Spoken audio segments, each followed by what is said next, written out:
കേരളത്തിന്റെ നിയമസഭയിലേക്ക് ആദ്യമായി കാലെടുത്ത് വെച്ച വർഷം വെറും 72 അംഗങ്ങളുടെ പിന്തുണയിൽ കേരളത്തിന്റെ മുഖ്യമന്ത്രി പദത്തിലേറിയ ഒരു മനുഷ്യന് 100 ദിവസം കൊണ്ട് പ്രഖ്യാപിക്കാൻ കഴിയുമായിരുന്നു.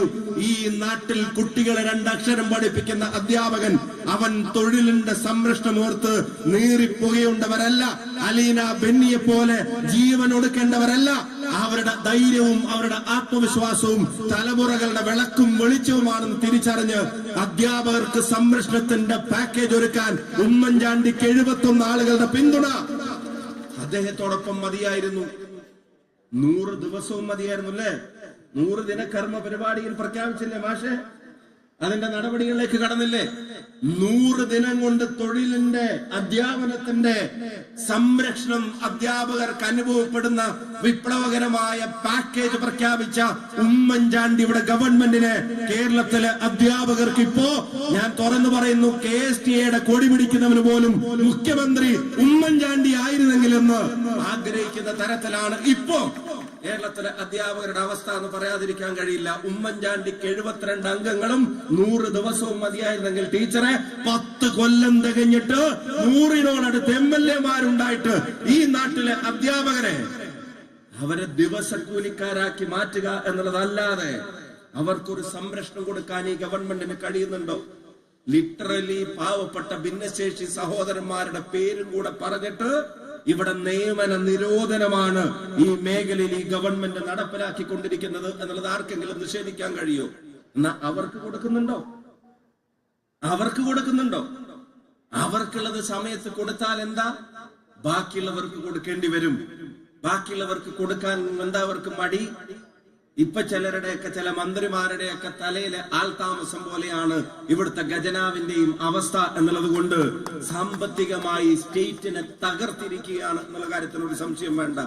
അപ്പൊ തൊഴിൽ കൊടുക്കുന്നില്ല, തൊഴിലിന് സംരക്ഷണം കൊടുക്കുന്നില്ല.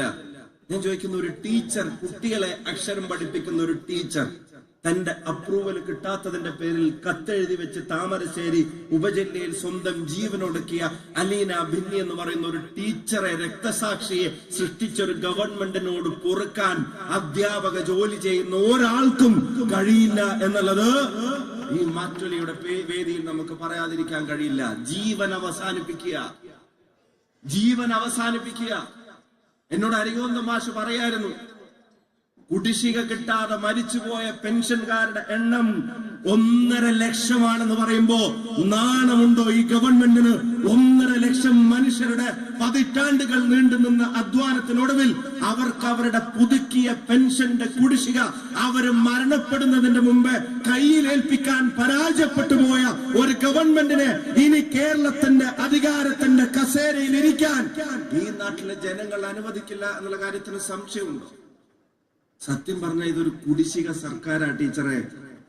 ജീവനക്കാരുടെ കാര്യം പറഞ്ഞാൽ, അധ്യാപകരുടെ കാര്യം പറഞ്ഞാൽ കേരളത്തിന്റെ ചരിത്രത്തിൽ ഇതുപോലെ കുടിശ്ശിക വരുത്തിയ ഒരു ഗവൺമെന്റ് വേറെ ഉണ്ടായിട്ടുണ്ട്? നിങ്ങൾ നിഷ്പക്ഷമായി പറ, ഇതുപോലെ കുടിശ്ശിക വരുത്തിയ ഒരു ഗവൺമെന്റ് കേരളത്തിന്റെ ചരിത്രത്തിൽ ഉണ്ടായിട്ടുണ്ടോ? ഇതൊരു കുടിശ്ശിക സർക്കാരാണ്. കുടിശ്ശിക സർക്കാരിന് കടം തീർത്ത് വീട്ടാൻ കേരളത്തിലെ ജനങ്ങൾ കാത്തിരിക്കുകയാണ്.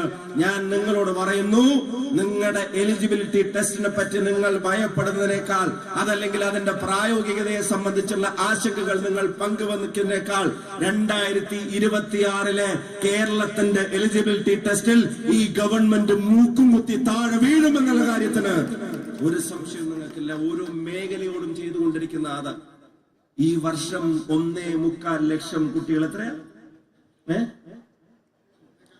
1.25 ലക്ഷം കുട്ടികളുടെ കുറവ്. ബഹുമാനപ്പെട്ട മാധ്യമ പ്രവർത്തകരെ, കഴിഞ്ഞ വർഷം 1 ലക്ഷം കുട്ടികളുടെ കുറവ്. പൊതുവിദ്യാഭ്യാസം നമ്പർ വൺ എന്ന് പറഞ്ഞ് ആഞ്ഞു തള്ളുമ്പോഴും ആ പൊതുവിദ്യാഭ്യാസ മേഖലയിലേക്ക് വരുന്ന കുട്ടികളുടെ എണ്ണത്തിൽ ലക്ഷങ്ങളുടെ കുറവ് വർഷം തോറും ഉണ്ടാവുന്നതിന് ഈ ഗവൺമെന്റും അതിന്റെ PR വർക്ക് നടത്തുന്ന ചില ആളുകളും കണ്ടില്ലെന്ന് നടിക്കുകയാണ്. ലക്ഷങ്ങളുടെ കുറവുകളല്ലേ? 6ാമത്തെ പ്രവൃത്തി ദിവസം തലയുമെണ്ണി ജൂലൈ 15 തീരുമാനവും എടുത്ത് ഓണത്തിന് ആദ്യത്തെ ശമ്പളം കൊടുത്തിരുന്ന UDFന്റെ ഗവൺമെന്റിനെ, ഉമ്മൻചാണ്ടിയുടെ ഗവൺമെന്റിനെ, അതിന് ഓർമ്മയുള്ള അധ്യാപകർ അവർ ഓർത്തെടുക്കട്ടെ കാലം എങ്ങനെയാണ് ഈ കഴിഞ്ഞ 8-9-10 വർഷക്കാലം കൊണ്ട് ഈ മേഖലയിൽ മാറിയത് എന്നുള്ളത്. ഞാൻ ഓർക്കുന്നു ടെക്സ്റ്റ് ബുക്കുകളുടെ നവീകരണം, ആ നവീകരണത്തിന്റെ സമയത്ത് പാഠ്യപദ്ധതിയിലെ നവീകരണം, കണ്ടന്റ് ക്രിയേഷൻ, അത് രാഷ്ട്രീയ പ്രേരിതമായിരുന്ന തീരുമാനമായിരുന്നില്ല UDF-ന്റേതല്ലേ. അന്നത്തെ പ്രിയങ്കരനായ മന്ത്രി ശ്രീ PK അബ്ദുറബ്ബ് അവറുകൾ അദ്ദേഹത്തിന്റെ നേതൃത്വത്തിൽ അന്നെടുത്ത അതിന്റെ സമിതികളിൽ ഇടതുപക്ഷ അധ്യാപക സംഘടനകളുടെ പ്രതിനിധികളെ ഉൾപ്പെടെ ഉൾക്കൊള്ളിച്ച് എല്ലാവരുമായി ആലോചിച്ച് പഠിക്കാൻ പോകുന്ന കുട്ടിക്ക് ഉപേക്ഷിച്ച് മറ്റൊരു കലാലയം തേടിപ്പോവാനുള്ള മനസ്സ് വരുത്താത്ത രീതിയിൽ പൊതുവിദ്യാഭ്യാസത്തിന്റെ പ്രാധാന്യത്തെ സംരക്ഷിച്ചു പിടിച്ചിരുന്ന ഇടപെടലുകൾ അന്ന് നടത്തിയിരുന്നു. ഇപ്പൊ ആ കമ്മിറ്റിയിൽ എത്ര ശതമാനം KPSTക്കാരുണ്ട്, എത്ര ശതമാനം ലീഗിന്റെ അധ്യാപക സംഘടന ആൾക്കാരുണ്ട്? നിങ്ങൾ ആലോചിച്ച് നോക്കണം. പാർട്ടി ഓഫീസിലെ കമ്മിറ്റിയല്ല കേരളത്തിലെ വിദ്യാർത്ഥികളുടെ ഭാവി നിശ്ചയിക്കുന്ന അവരുടെ പഠനത്തിന്റെ പുസ്തകത്തിലെ ഓരോ വരിയും അതിന്റെ കണ്ടന്റും ക്രിയേറ്റ് ചെയ്യേണ്ട ഒരു കമ്മിറ്റിക്കകത്ത് പോലും പൊളിറ്റിക്കൽ ഇന്റർഫിയറൻസ്, ഈ ചുവപ്പ് വൽക്കരണം, അത് നിങ്ങളുടെ താൽക്കാലികമായ സംതൃപ്തിക്ക് അപ്പുറത്തേക്ക് പൊതുസമൂഹത്തിന് സംതൃപ്തി ഇല്ല എന്നുള്ളത് കൊണ്ടല്ലേ ഈ കുട്ടികൾ ഇങ്ങനെ കൊഴിഞ്ഞു പോയിക്കൊണ്ടിരിക്കുന്നത്? പഴയ വിദ്യാഭ്യാസ മന്ത്രിയുടെ മണ്ഡലത്തിലെ കെട്ടിടം മാത്രമല്ല, ജനങ്ങൾക്കുള്ള ഈ മേഖലയോടുള്ള വിശ്വാസം കൂടിയാണ് ഈ ഗവൺമെന്റിന്റെ മേലിൽ തകർന്നു വീഴുന്നത് എന്നുള്ള കാര്യത്തിന് ഒരു സംശയവും നിങ്ങൾക്ക് വേണ്ട. ഓരോ പ്രയാസങ്ങളും ഞാൻ ഒരു കാര്യം പറയാം. KPSTക്കാർ ഇവിടെ തിരുവാതിര കളിക്കുന്നവരും നൃത്തം ചെയ്യുന്നവരും കാരണഭൂതനെ പുകഴ്ത്തുന്നവരും ഒക്കെ അറിയണം, അത് കളിച്ചിട്ട് അവരങ്ങ് പൊട്ടിക്കരയായിരുന്നു സുഹൃത്തുക്കളെ. കാരണം ശമ്പള പരിഷ്കരണം എന്നോ കിട്ടേണ്ടത് ഇപ്പോ കയ്യിൽ വന്നോ? ക്ഷാമബത്ത കുടിശ്ശികകളുടെ കാര്യത്തിൽ എത്ര എത്ര എത്ര കുടിശ്ശികയുള്ളത്? 156 മാസത്തെ മൊത്തം കുടിശ്ശിക. ഒന്ന് ആലോചിച്ച് നോക്ക് നിങ്ങൾ. കുടിശ്ശിക സർക്കാരാന്ന് ഞാൻ വെറുതെ വിളിച്ചതല്ല. എന്നിട്ട് ഈ 156 മാസത്തെയും കുടിശ്ശിക വെച്ചിട്ട് അതിൽ നിന്ന് എന്തെങ്കിലും കൊടുത്ത അപ്പൊ ഡാൻസാ. അപ്പൊ പറയോ ഇതുപോലെ ഒരു സർക്കാർ വേറെ ഉണ്ടോന്നാ ചോദിക്കുന്നത്. നിങ്ങൾ ആലോചിച്ച് നോക്കണം. അവിടെ ആ വിധേയത്വത്തിന്റെ ശബ്ദമല്ല KPSTയുടെ, അവിടെ അവകാശബോധത്തിന്റെ ഉത്തരവാദിത്വ ബോധമുള്ള ശബ്ദമാണ് KPSTA എന്നുള്ളത് ഓരോ അധ്യാപകരും ഇന്ന് ഉറച്ചു പറയാൻ ആഗ്രഹിക്കുന്ന കാര്യം തന്നെയാണ്. ഈ പ്രയാസങ്ങൾ, പ്രശ്നങ്ങൾ, ഒരുപാട് കാര്യങ്ങളുണ്ട്. സ്റ്റാഫുകളുടെ കാര്യത്തിൽ, ഇപ്പൊ കായിക അധ്യാപകരുടെ ഒക്കെ കാര്യത്തിൽ അവര് വന്ന് പറയുന്ന പരാതി, ആ മേഖല ഞാൻ ലഹരിയെ തടുത്തു നിർത്തണം എന്നുള്ള കാര്യത്തിന് ഒരു സംശയം വേണ്ട. 10ാം ക്ലാസ്സിലെ കുട്ടികൾ തമ്മിലടിച്ചിരുന്നത് ഒരു കാലത്ത് എന്തിനാ? സൈക്കിളിൽ ഒരു റൗണ്ട് കയറ്റാത്തതിന്, സൈക്കിൾ ഓടിക്കാൻ കൊടുക്കാത്തതിന്, മിഠായി വാങ്ങുമ്പോൾ 2 വാങ്ങിയിട്ട് 1 കൊടുക്കാത്തതിന്, അല്ലെങ്കിൽ സ്കൂളിലേക്ക് ബസ് കയറാൻ കാത്തുക്കുമ്പോ ഒപ്പം വിളിക്കാത്തതിന്, അതല്ലെങ്കിൽ ആ പോരുന്ന വണ്ടിയിൽ ഒപ്പം കയറ്റാത്തതിന്, അതിനൊക്കെ തമ്മിൽ പിണങ്ങിയിരുന്ന ആളുകൾ ഇന്ന് 10ാം ക്ലാസ്സുകാരൻ പിണങ്ങിയിട്ട് ഒരാളെ കൊല്ലാൻ തീരുമാനിച്ചതും, ഈ താമരശ്ശേരിയിൽ ഒരു 10ാം ക്ലാസ്സുകാരൻ മരണപ്പെട്ടതും ലഹരിയുടെ ഉപയോഗം ഏറ്റവും വലിയ വേദനയായി നമ്മുടെ സ്കൂളുകളിലേക്ക് കൂടെ കടന്നു വരുമ്പോ അവരെ കുട്ടികൾ, ഒരു PT മാഷ് എന്നൊക്കെ പറയുമ്പോൾ നമ്മുടെ കുട്ടികൾക്ക് ഉണ്ടായിരുന്ന ഒരു അടുപ്പം, സ്നേഹം, ആ PT മാഷിന് കിട്ടുന്ന ഒരു പില്ലോ പിരിടോ കിട്ടുമ്പോ അതിലേക്ക് ഓടി കുട്ടികൾ അവിടെ ഓടി എത്തിയിരുന്നത്, അവിടെ കളിച്ചിരുന്നത്, ജയിച്ചിരുന്നത്, തോറ്റിരുന്നത്. ഇപ്പൊ PT മാഷേ വേണ്ട എന്നുള്ള സംവിധാനമാണല്ലേ. ഇപ്പൊ PT മാഷേ വേണ്ട. ഞാൻ ഒരു കാര്യം പറയാം, ഇവരുടെ ചില എങ്ങനെയാണ് അതിനെ കോർഡിനേറ്റ് ചെയ്യാൻ പറയുന്ന ആളുകളെ ക്ലബ് ചെയ്തിട്ട് ക്ലസ്റ്ററുകൾ. ഞാൻ പറയുന്നു ക്ലസ്റ്റർ നിയമനങ്ങൾ അധ്യാപക നിയമനമല്ല, അത് DYFIക്കാരുടെ പുനരധിവാസ പദ്ധതിയായിട്ടാണ് ഈ ഗവൺമെന്റ് പലയിടങ്ങളിലും കൊണ്ട് നടക്കുന്നത്. അവരുടെ ആളുകളെ അങ്ങ് വെക്കണം പലയിടത്തും, അതിനുവേണ്ടിയുള്ള കാര്യങ്ങൾ കൊടുക്കാം. നമ്മൾ പാക്കേജിൽപ്പെട്ട അധ്യാപകരെയല്ലേ അങ്ങനെയുള്ള ഘട്ടങ്ങളിൽ വെച്ചിരുന്നത്, അല്ലെ?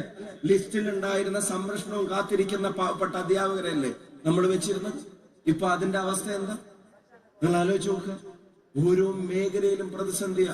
500 കുട്ടികളുണ്ടെങ്കിലല്ലേ ഒരു അധ്യാപകൻ മാഷ് വരുള്ളൂ എന്നാ പറയുന്നത്. PT എങ്ങനെയാ 500 കുട്ടികളുണ്ടാവുക? കൊല്ലം ഒന്നിന് 1.25 ലക്ഷം കുറയുമ്പോ ഇനി 500 കുട്ടികളെ ഉണ്ടാക്കാൻ ഈ മാഷ്മാരും ടീച്ചർമാരും ഇവിടെ പോകണം. നമ്മൾ ആലോചിച്ച് നോക്ക്. എന്താ ഉച്ചഭക്ഷണ പദ്ധതി? ഉച്ചക്കഞ്ഞി എന്ന് പറഞ്ഞ പിണങ്ങും. ഉച്ചഭക്ഷണ പദ്ധതിയുടെ അവസ്ഥ എന്താ? ഞാൻ KPST ഒരു കാര്യം കൂടെ അഭിനന്ദിക്കാൻ ആഗ്രഹിക്കുന്നു. ആ കടവും മേടിച്ച് കടവും കള്ളി നിക്കക്കള്ളി ഇല്ലാതെ പാവങ്ങൾ ഇത് കൊടുക്കുന്നതിന്റെ പേരിൽ പ്രയാസപ്പെടുന്ന അധ്യാപകർ ഉൾപ്പെടെയുള്ള ആളുകൾക്ക് ആശ്വാസത്തിന് വേണ്ടി നിയമ പോരാട്ടം നടത്താൻ കോടതിയിലേക്ക് കാലെടുത്തു വെച്ച KPST അതിന്റെ പേരിൽ ഞാൻ അഭിനന്ദിക്കാൻ ആഗ്രഹിക്കുക. പക്ഷേ ഇവിടെ നാട്ടിൽ ഇങ്ങനെ വില കൂടിയിട്ടും കേരളത്തിൽ മുഖ്യമന്ത്രിയും ഇവരും അല്ലാത്ത മറ്റെല്ലാ ഐറ്റത്തിന്റെയും വില കൂടിയിട്ടും കഴിഞ്ഞ 10 വർഷത്തിന് മുമ്പ് ഉമ്മൻചാണ്ടി നിശ്ചയിച്ച നിരക്കിൽ നിന്ന് ഈ ഭക്ഷണം കൊടുക്കാൻ എന്റെ പൊന്നു പ്രസിഡന്റ് 1 രൂപ അധികം കൊടുക്കാൻ ഈ സർക്കാർ തയ്യാറല്ല എന്നുള്ളതാ. ഞങ്ങൾക്ക് ബിരിയാണിയൊക്കെ കൊടുക്കുന്ന ഞങ്ങൾക്കും സന്തോഷമുള്ള കാര്യം. പക്ഷെ കൊടുക്കുന്നവന്റെ കിഡ്നി പണയം വെക്കേണ്ടി വരരുത് എന്നുള്ളതാണ് ഈ പാവപ്പെട്ട അധ്യാപകരുടെ ഭാഗത്തുള്ള ആളുകൾ വെക്കുന്ന നിർദ്ദേശം. അതിൽ സംശയമുണ്ടോ? ഒരു എച്ചം ജീവൻ പോകുന്നത് തമാശ അല്ല. ജീവൻ പോകുന്ന അവസ്ഥ ഇതിന്റെ മൂലം ഉണ്ടാവുന്നു. ഇവിടെ ഒരു ഗവൺമെന്റ് ഉണ്ടോ? ഞാൻ പറയുന്നു, നിങ്ങളുടെ നോഷണൽ നിയമനത്തെ പറ്റി പറഞ്ഞതുപോലെ ഞാൻ പറയാൻ ആഗ്രഹിക്കുക. കേരളത്തിൽ ഒരു സർക്കാർ ഉണ്ട് എന്നുള്ളത് ഒരു നോഷണൽ ഫീലിംഗ് ആണ്, അത് സാങ്കല്പികമാണ്. ഈ മേഖലയിൽ അവരുടെ നിയമനം പോലെ തന്നെയാണ് സർക്കാരും. സർക്കാർ സാങ്കല്പികമാണ്. കേരളത്തിൽ ഒരു ഭരണമില്ല. മൂപ്പരുടെ കുടുംബം അല്ലാതെ കേരളത്തിൽ ഒരു ഭരണമില്ല എന്നുള്ളത് ഈ നാട്ടിലെ ഓരോ മേഖലയിലെ ആളുകൾക്ക് അനുഭവപ്പെടും. ആരോഗ്യ മേഖലയൊക്കെ ഞാൻ പറയാൻ തന്നെ നിങ്ങൾക്കറിയാം. ഞാൻ ഈ പ്രസംഗം ദീർഘിപ്പിക്കാൻ ആഗ്രഹിക്കുന്നില്ല. ഞാൻ വിചാരിച്ച് 4 മണിയുടെ പരിപാടിക്ക് 6 മണിക്കൊക്കെ ട്രെയിനിൽ കയറി അവിടെ വന്ന് എത്തി ഇച്ചിരി ലേറ്റും ബ്ലോക്കും ഒക്കെ ആയിട്ട് ഇങ്ങനെ വന്ന് കയറുമ്പോഴത്തേക്കും എന്നോട് അരവിന്ദ മാഷും മജി മാഷും ഒക്കെ പറയാം, നിങ്ങൾ നേരത്തെ വരണ്ടേ, ഇവിടെ ഫുൾ ആൾക്കാരെന്ന് പറഞ്ഞു. പക്ഷെ അധ്യാപകര് തീരുമാനിച്ചുറച്ച മട്ടാണ്, അങ്ങനെയൊന്നും പോവാനും ഉദ്ദേശിക്കുന്നില്ല എന്നുള്ളത് ഈ സമ്മേളനം തെളിയിക്കുകയാണ്. ആരോഗ്യ വകുപ്പിന്റെ കാര്യം ഓരോ മേഖലയും ഞാൻ ദീർഘമായിട്ട് കിടന്നുകൂടെ പറഞ്ഞ് ഞാൻ നിർത്തുക. ആരോഗ്യ വകുപ്പിന്റെ കാര്യം നിങ്ങൾക്ക് അറിയാവുന്ന പോലെ തന്നെ അത് ഐസിയുലാണ് എന്നാണ് ആളുകൾ പ്രസംഗിച്ചുകൊണ്ടിരുന്നത്. പക്ഷെ കാര്യങ്ങൾ ഇടപെടുമ്പോ അത് മോർച്ചറിയിലാണ് എന്നുള്ളതാണ് അതിന്റെ യാഥാർത്ഥ്യം. മെഡിക്കൽ കോളേജുകളുടെ കാര്യം, താലൂക്ക് ആശുപത്രികളുടെ കാര്യം ഞാൻ പറഞ്ഞു, ഭരണമുണ്ട് എന്നുള്ളത് നോഷണലാണ്, അത് സാങ്കല്പികമാണ്. അങ്ങനെ ഒരു ഇടപെടൽ, ഇവിടെ ഒരു ഭരണമില്ലായ്മയാണ് നാട്ടിൽ അനുഭവപ്പെടുന്നത്.